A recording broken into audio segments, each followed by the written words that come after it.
Ma vie s'éteint. La vue se brouille. Il ne reste plus que le souvenir.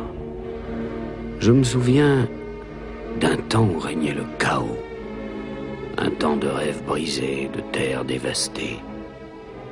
Mais par-dessus tout, je me souviens du guerrier de la route, l'homme que nous appelions Max. Pour comprendre qui était cet homme, il faut revenir à une autre époque. Quand le monde tournait au carburant noir et que fleurissaient dans les déserts de grandes cités de tubes et d'acier. Disparu, maintenant, balayé.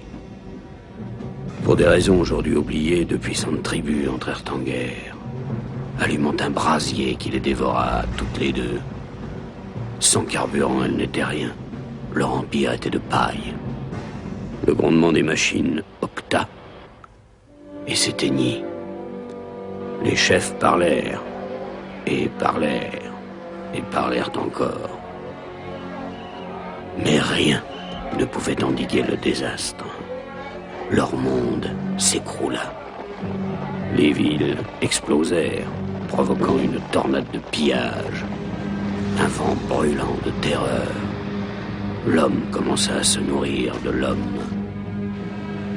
Sur les routes régnait le cauchemar de la ligne blanche. Seuls les flibustiers les plus mobiles, les pillards les plus impitoyables survivaient. Les bandes prirent le contrôle des routes, prêtes à se faire la guerre pour un bidon de carburant.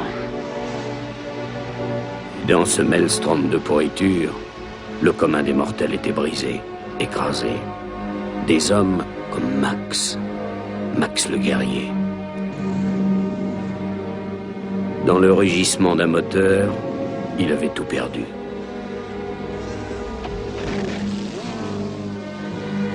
Et il devint un homme vidé, consumé, ravagé.